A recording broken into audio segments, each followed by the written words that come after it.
Quart de finale de l'Euro 2013, football féminin, France-Danemark. Le Danemark, challenger, élimine la France au penalty et se qualifie pour les demi-finales face à la Norvège.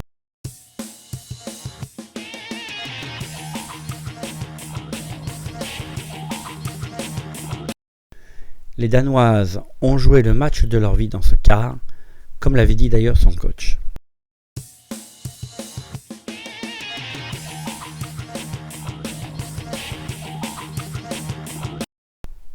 Le même que face à la Suède, qui avait donné le même score de parité, un partout. Seulement pour les Suédoises, il n'y avait pas la séance des pénaltys au bout. S'il y a plein de petits facteurs qui ont permis au Danemark de remporter ce match en maîtrisant le jeu pendant 30 minutes et en subissant les attaques incessantes des Françaises pendant 90 minutes, plus de 70 attaques pour 25 Danoises, prolongation comprise, je vois 3 raisons essentielles. La première, la tactique du coach, incroyablement surprenante et qui s'est avérée payante.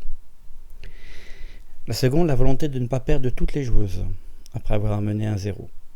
La troisième, et je m'arrêterai sur celle-ci, la prestation incroyable de la gardienne arrêtant 9 tirs cadrés sur 10, dont 4 absolument déterminants. Celui de Gaëtan Tiné, Élise Bussaglia, Camille Abilly, le 4e, le 5e, bon, arrêtons là, sans parler des pénaltys. Des statistiques de gardienne de rêve.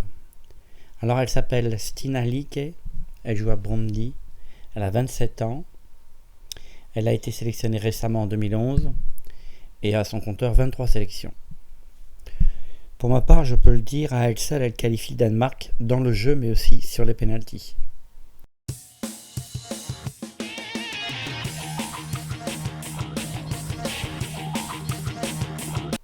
Le Danemark voulait faire le match de sa vie selon son coach, Kenneth Heiner Møller contre la France. Elle en réussit. Alors reste une question, celle qui m'intéresse, mais pourquoi les gardiennes et les défenses veulent-elles toujours faire le match de leur vie contre la France?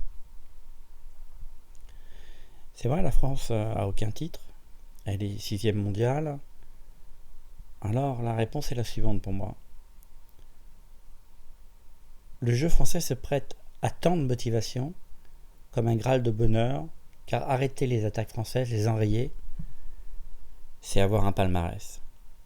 Les équipes adverses me semblent extraordinairement motivées contre les Françaises, car elles les considèrent comme les meilleures joueuses actuelles, et se fichent de savoir si elles ont un titre ou non. Et c'est vrai, l'équipe de France produit aujourd'hui un jeu de niveau mondial.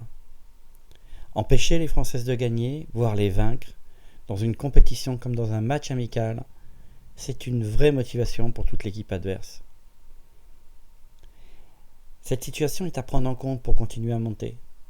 Car si la France a été éliminée, cela ne doit pas faire oublier tout le chemin parcouru, mais juste montrer le chemin qu'il reste à parcourir. C'est un chemin difficile, ingrat, mais pas si loin, vraiment pas loin.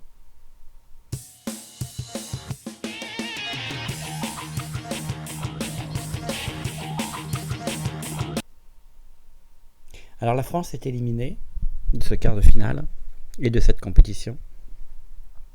Reste que le football féminin est un spectacle. Et la France est tombée face à un super match de ses adversaires et de sa gardienne.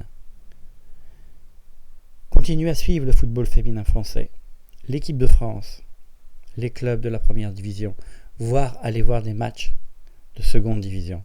Allez sur les terrains, posez vos coudes sur les rambardes qui jouxtent le terrain. Prenez du plaisir à ce quotidien du dimanche.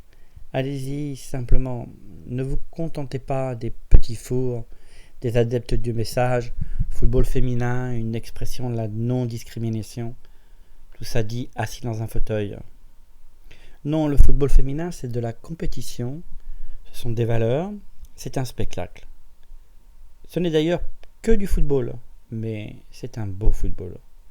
Alors, particulièrement mesdames, autour du terrain, venez rire, venez plaisanter et partager des émotions positives, sans calcul, pour le plaisir.